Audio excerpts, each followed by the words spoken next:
Welcome back, everyone. Desert Rose here, and I'm going to read Esther. Thank you, Father, for putting this in front of who needs to hear it. Let's go. Queen Vashti disobeys the king. This is what happened during the time when Xerxes was king. Xerxes ruled over 127 provinces from India to Ethiopia. King Xerxes ruled from his throne in the capital city of Susa. In the 3rd year of Xerxes' rule, he gave a party for his officers and leaders. The army leaders and important leaders from all of Persia and Media were there. The party continued for 180 days.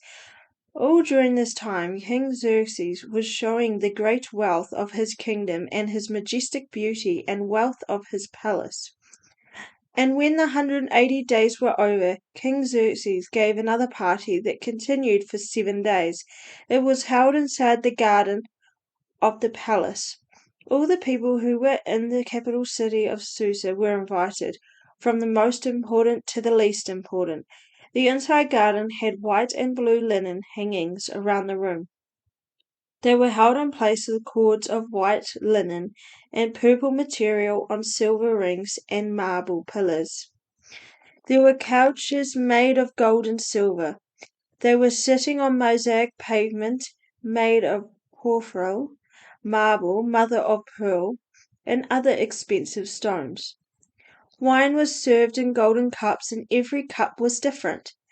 There were plenty of king's wine, because the king was very generous. The king had given a command to his servants. He told them that each guest must be given as much wine as he wanted, and the wine server obeyed the king.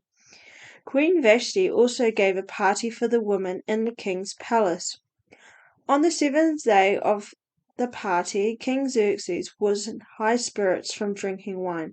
He gave a command to the 7 eunuchs who served him. The eunuchs were Mehan, Biztha, Harbona, Bigtha, Abagtha, Zethar, and Carcass.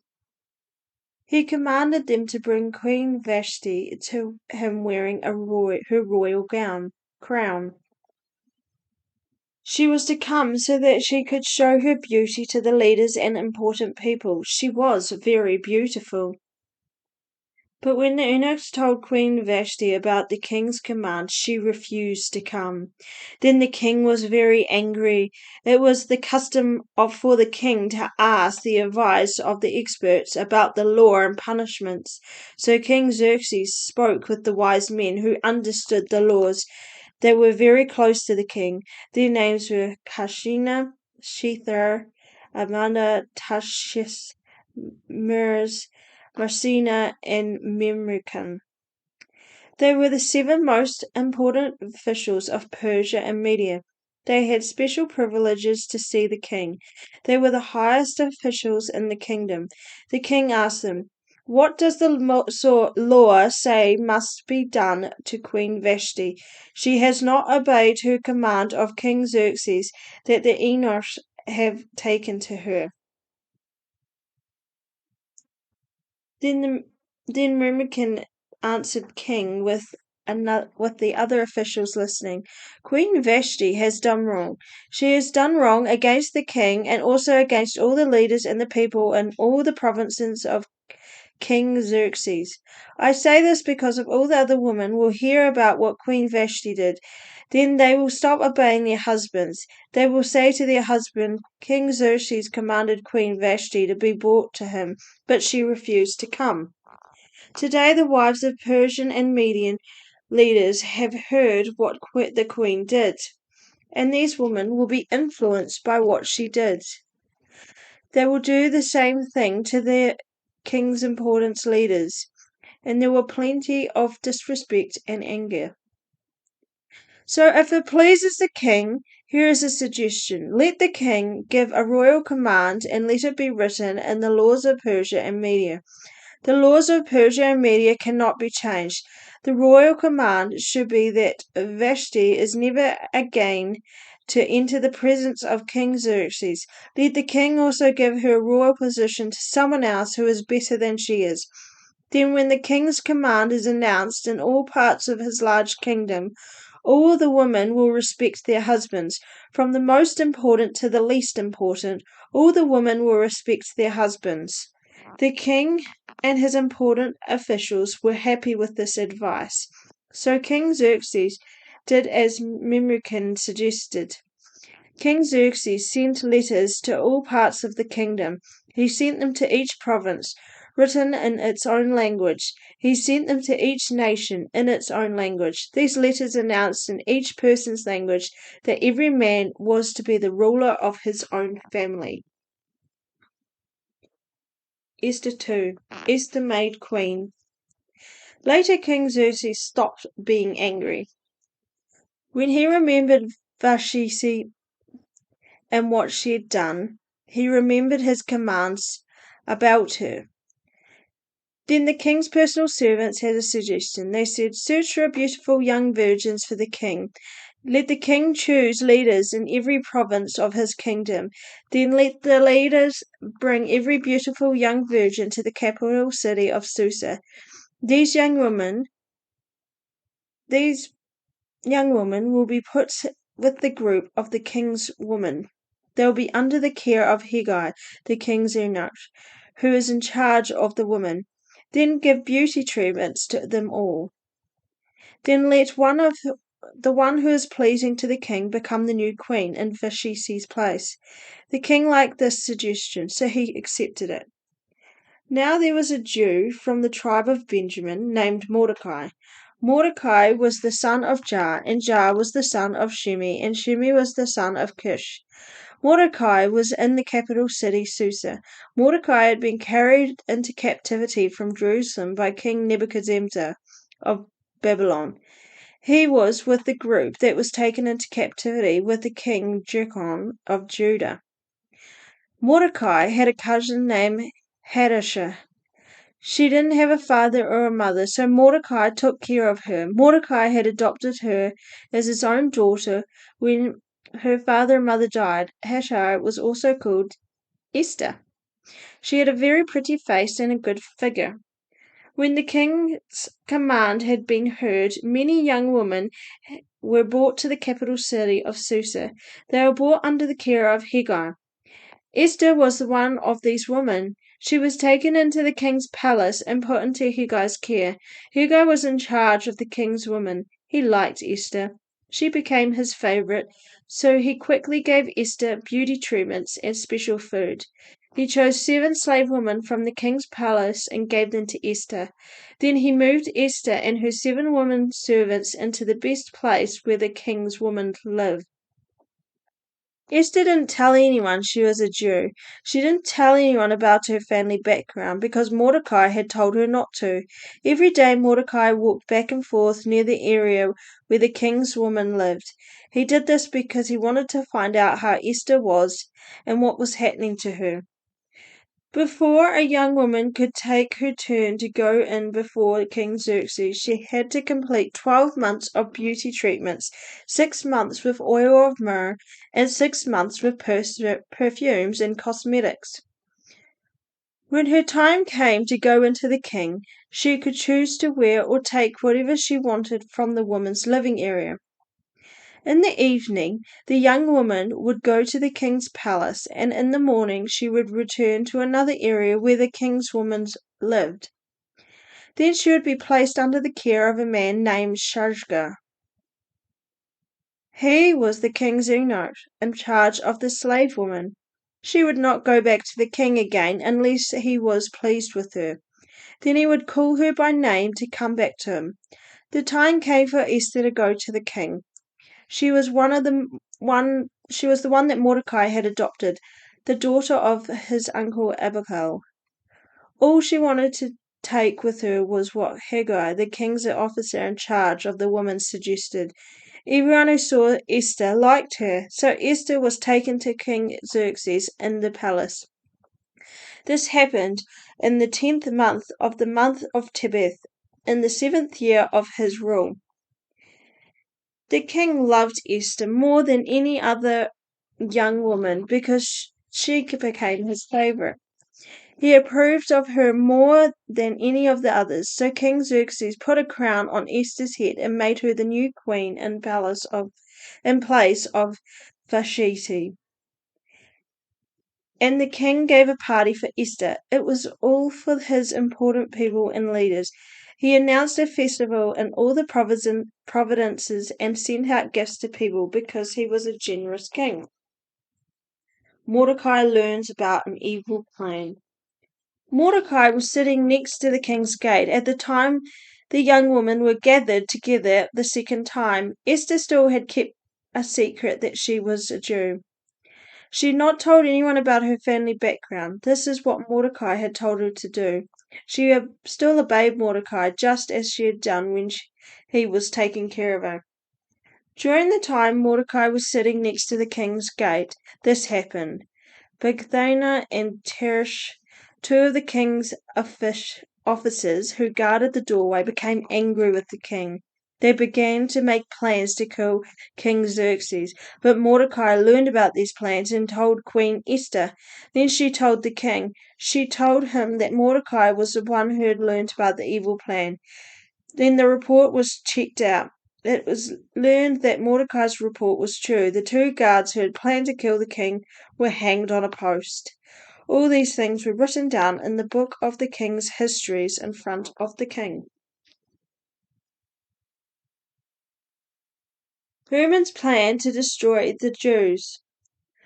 After all this happened, King Xerxes honored Haman, son of Hammedatha, the Agagite.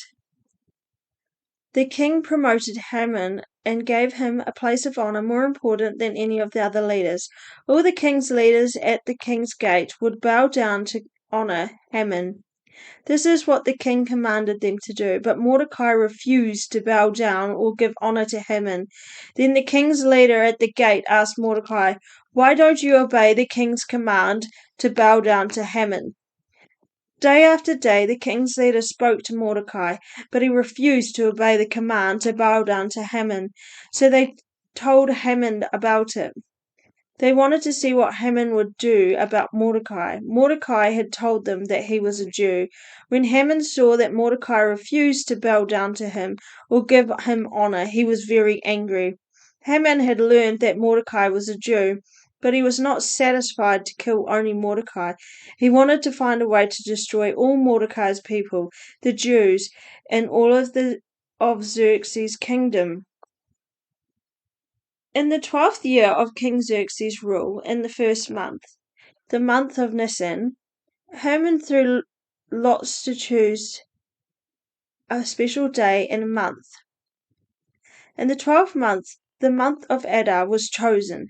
At that time, the lot was called Pur. Then Haman came to King Xerxes and said, "King Xerxes, there's a certain group of people scattered among the people in all the provinces of your kingdom. They keep themselves separate from other people. Their customs are different from those of all the people, and they don't obey the king's laws. It is not right for the king to allow them to continue to live in your kingdom. If it pleases the king, I have a suggestion. Give a command to destroy these people, and I will put 750,000 pounds of silver into the king's treasury. This money could be used to pay for the men who do these things." So the king took the official ring off his finger and gave it to Haman, son of Hammedatha, the Agagite. Haman was the enemy of the Jews. Then the king said to Haman, "Keep the money, do what you want with them." Then on the 13th day of the first month, the king's secretaries were called. They wrote out all of Haman's commands in the language of each province, and they wrote them in the language of each group of people. They wrote to the king's straps, the governors of the different provinces, and the leaders of the different groups of people. They wrote with the authority of King Xerxes himself and sealed the commands with the king's own ring. Messengers carried the letters to all the king's provinces. The letters were the king's commands to ruin, kill, and completely destroy all the Jews. This meant young people and old people, women and little children too. The command was to kill all the Jews on a single day. The day was to be the 13th day of the 12th month, the month of Adar, and the command was to take everything that belonged to the Jews. A copy of the letters with the command was to be given as a law. It was to be a law in every province and announced to the people of every nation living in the kingdom. Then everyone will be ready for that day. At the king's command, the messengers hurried off. The command was given in the capital city of Susa. The king and Haman sat down to drink, but the city of Susa was in confusion.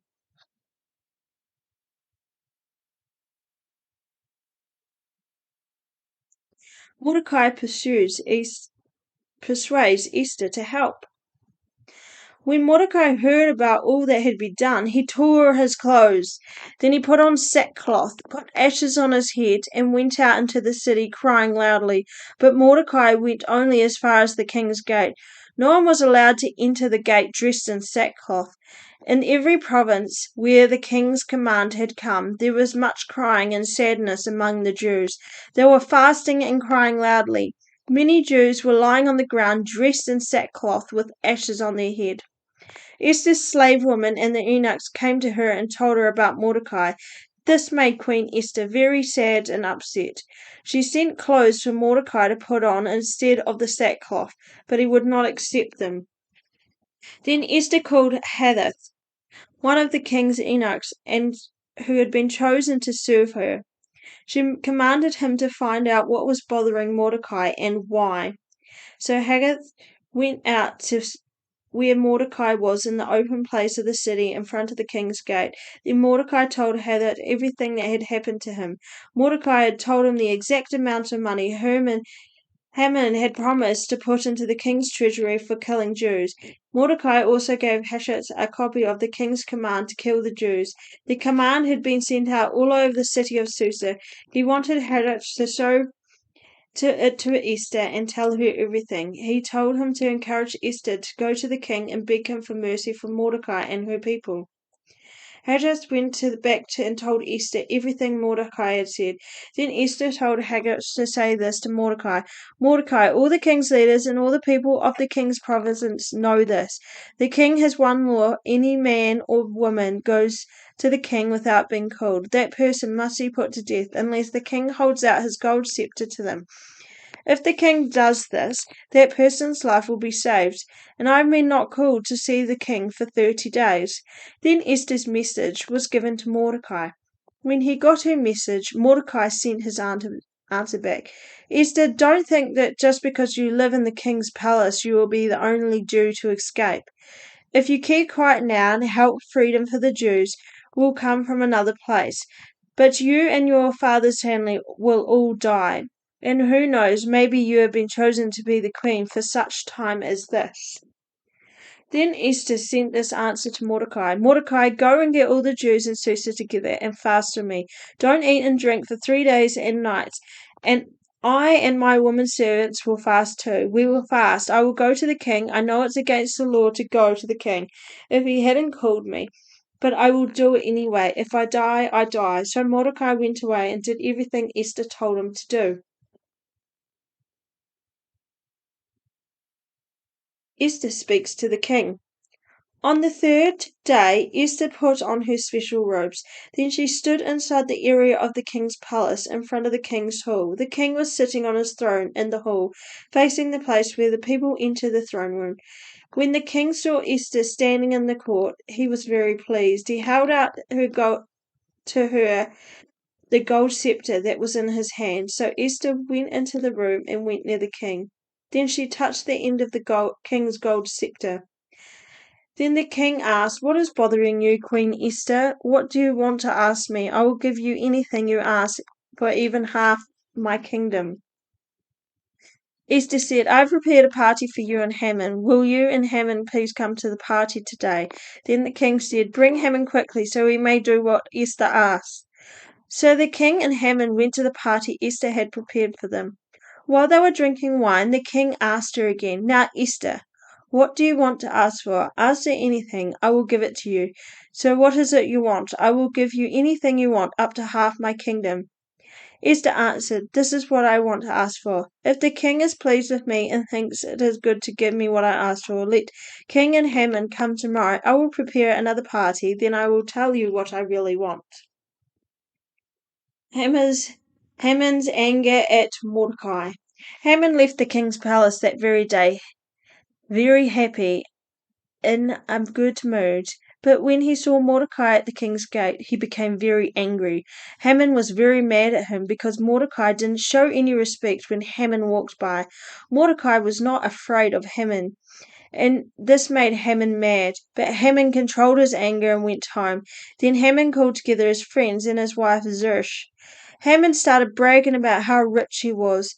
He was bragging to his friends about his many sons and about all the ways the king had honored him. And he was bragging about how the king had promoted him higher than all the other leaders. And that's not all, Haman added. I am the only one Queen Esther invited to be with the king at the party she gave, and the queen has also invited me to be with the king again tomorrow. But all this means nothing to me. I cannot be happy as long as I see that Jew Mordecai sitting at the king's gate. Then Haman's wife Zeresh and the friends had suggestion. They said, "Tell someone to build a post to hang him on. Make a 75 feet tall. In the morning, ask the king to hang Mordecai on it. Then go to the party with the king, and you can be happy." Haman liked this suggestion, so he ordered someone to build the hanging post. Mordecai is honored. That same night, the king could not sleep, so he told a servant to bring the history book and read it to him. The book of history of the kings lists everything that happens during the king's rule. The servant read the book to the king. He read about the evil plan to kill King Xerxes. That was when Mordecai had learned about Bigthan and Teresh. These two men were the king's officers who guarded the doorway. They had planned to kill the king, but Mordecai learned about the plan and told someone about it. Then the king asked, "What honor and good things have been given to Mordecai for this?" The servants answered the king, "Nothing has been done for Mordecai." Haman had just entered the outer area of the king's palace. He had come to ask the king to hang Mordecai on the hanging post Haman had commanded to be built. The king said, "Who just came into my courtyard?" The king's servant said, "Haman is standing in the courtyard." So the king said, "Bring him in." When Haman came in, the king asked him a question. He said, "Haman, what should be done for a man who the king wants to honor?" Haman thought to himself, "Who is there that the king wants to honor more than me? I'm sure that the king is talking about honoring me." So Haman answered the king, "Do this for the man the king loves to honor. Have the servants bring a special robe to the king himself has worn, and the horse the king himself has ridden. Have the servants put the king's special mark on the horse's head. Then put one of the king's most important leaders in charge of the robe and the horse, and let the leader put the robe on the man the king wants to honor. Then let him lead him through the horse through the city streets. Then he leads them, let him announce, 'This is done for the man the king wants to honor.'" "Go quickly," the king commanded Haman. "Get the robe and the horse, and do as you just suggested for Mordecai the Jew. He is sitting near the king's gate. Do everything that you suggested." So Haman got the robe and the horse. He put the robe on Mordecai and led the horse back through the city gates. Haman announced ahead of Mordecai, "This is done for the man the king wants to honor." After that, Mordecai went back to the king's states, but Haman hurried home with his head covered because he was embarrassed and ashamed. Then Haman told his wife Zeresh and all his friends everything that had happened to him. His wife and the men gave him advice. "If Mordecai is the Jew, you cannot win. You've already started to fall. Surely you will be ruined." While they were still talking to Haman, the king's eunuchs came to Haman's house. They made Haman hurry to the party that Esther had prepared. Haman is hanged. So the king and Haman went to eat with Queen Esther. Then, as they were drinking wine on the second day of the party, the king asked Esther a question.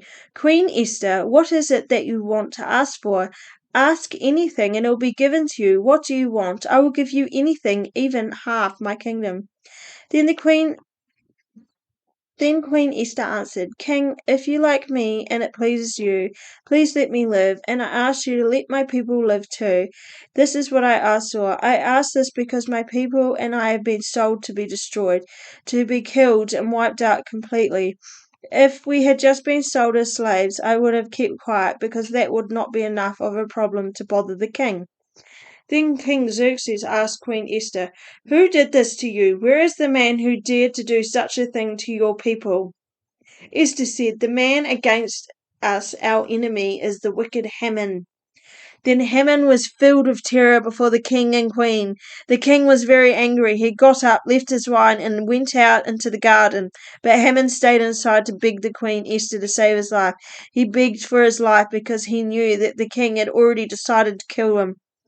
Just as the king was coming back from the garden to the party room, he saw Haman falling on the couch where Esther was lying. The king was said with anger in his voice, Will you attack the queen even while I am in the house? As soon as the king had said this, the servants came out and killed Haman. One of the eunuchs who served the king was named Harbonah. He said, A hanging post 75 feet tall has been built near Haman's house. Haman had made it so he could hang Mordecai on it. Mordecai is the man who helped you when he told you about the evil plans to kill you. The king said, Hang Haman on that post. So they hanged Haman on the hanging post he had built for Mordecai. Then the king stopped being angry. The king's orders to help the Jews. That same day, King Xerxes gave Queen Esther everything that belonged to Haman, the enemy of the Jews. Esther told the king that Mordecai was her cousin. Then Mordecai came to see the king. The king had gotten his ring back from Haman. The king took the ring off his finger and gave it to Mordecai. Then Esther put Mordecai in charge of everything that belonged to Haman. Then Esther spoke to the king again. She fell at the king's feet and began crying. She begged to the king to cancel the evil plan of Haman the Agagite. Haman had thought up the plan to hurt the Jews. Then the king held out his gold scepter to Esther. Esther got up and stood in front of the king. Then she said, King, if you like me and it pleases you, please do this for me. Please do this if you think it's a good idea. If the king is happy with me, please write a command that would stop the command Haman sent out. Haman the Agagite thought of a plan to destroy the Jews in all the king's provinces. He sent out the commands for this to happen. I'm begging the king because I could not bear to see the terrible things to happen to my people. I could not bear to see my family killed. King Xerxes answered Queen Esther and Mordecai the Jew, Because Haman was against the Jews, I have given his property to Esther, and my soldiers have hanged him on the hanging post. Now write another command by the authority of the king. Write it to help the Jews in the way that seems best to you. Then seal the order with the king's special ring. No official letter is written without by the authority of the king and sealed with the king's ring can be cancelled. Very quickly the king's secretaries were called. This was done on the 23rd day of the 3rd month, the month of Sivan. They wrote out all of Mordecai's commands to the Jews and to the satraps, the governors and the officials of the 127 provinces. These provinces reached from India to Ethiopia. The commands were written in the language of each province and translated into the language of each group of people. The commands were written to the Jews in their own language and alphabet. Mordecai wrote the commands by the authority of King Xerxes. Then he sealed the letter with the king's ring and sent them by messenger on the horse. The messengers rode fast horses, which were raised especially for the king. The king's commands in the letter said this: The Jews in every city have the right to gather together and protect themselves. They have the right to ruin, to kill, and completely destroy any army from any group who might attack them and their women and children. And the Jews have the right to destroy the property of their enemies. The day set for the Jews to do this, on the 13th day of the 12th month, in the month of Adar, they were permitted to do all this to King Xerxes' provinces. A copy of the letter with the king's command was to be sent out. It became law in every province. They announced it to all the people of every nation. living in the kingdom. They did this so the Jews would be ready for that special day. They would be allowed to pay their enemies back. The messengers hurried out, riding on the king's horses. The king commanded them to hurry, and the command was also put in the capital city of Susa. Mordecai left the king. He was wearing the special clothes from the king. His clothes were blue and white, and he had a large gold crown. He also had a purple robe made from the best linen. There was a special celebration in Susa. The people were very happy. It was a especially happy day for the Jews, a day of great joy and happiness. Wherever the king's command went in the province and every city, there was joy and gladness among the Jews. They were having parties and celebrating. Many of the common people from other groups became Jews. They did this because they were afraid of the Jews. Victory for the Jews. On the 13th day of the 12th month, Adar, the people were supposed to obey the king's command. This was the day the enemies of the Jews hoped to defeat them. But now things had changed. The Jews were stronger than their enemies who had hated them. The Jews met together in the cities in all the provinces of the king Xerxes, so they would be strong enough to attack the people who wanted to destroy them. No one was strong enough to stand against them. They were afraid of all the Jews. All the officials of the provinces, satraps, the governors, and the king's administrators helped the Jews. All the leaders helped them because they were afraid of Mordecai. Mordecai had become very important man in the king's palace. Everyone in the provinces knew his name and knew how important he was, and Mordecai became more and more powerful. The Jews defeated all their enemies. They used swords to kill and destroy them. They did what they wanted to the people who hated them.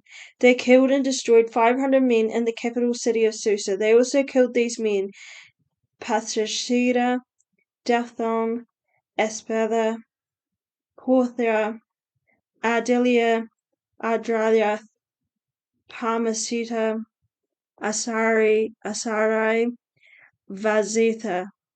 These men were the 10 sons of Haman. Haman, son of Hamariath, was the enemy of the Jews. The Jews killed all the men, but they didn't take anything that belonged to them.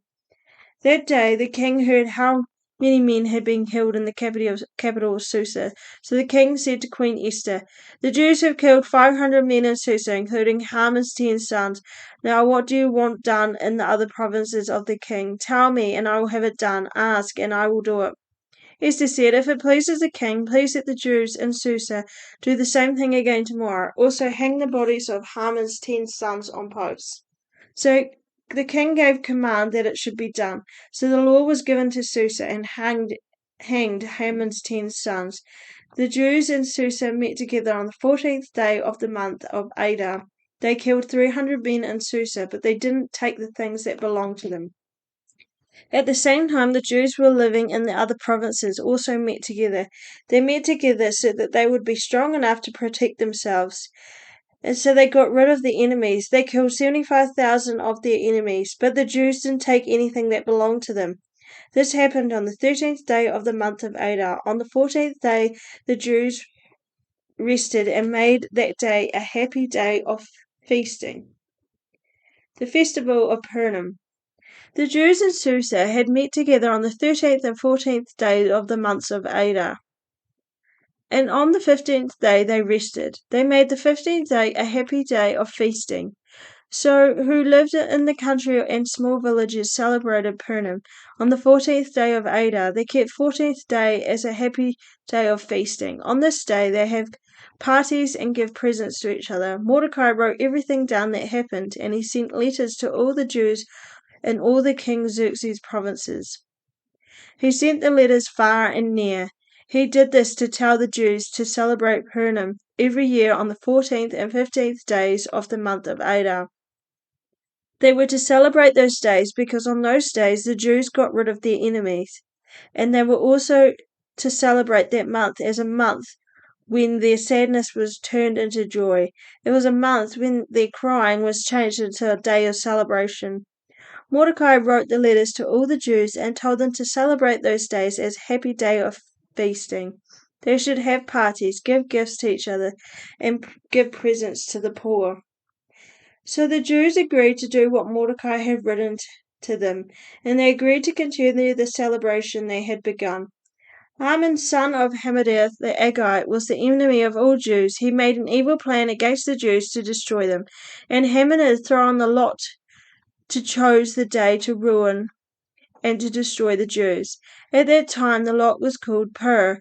Haman did this, but Esther went to talk to the king, so he sent out new commands. These commands not only ruined Haman's plans, but these commands caused those bad things to happen to Haman and his family.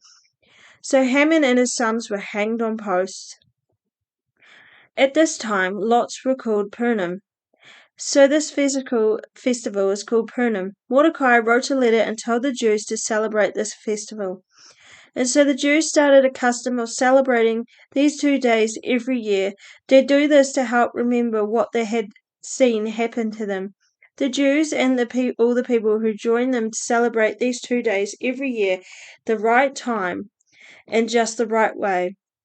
Every generation, every family member remembers these 2 days.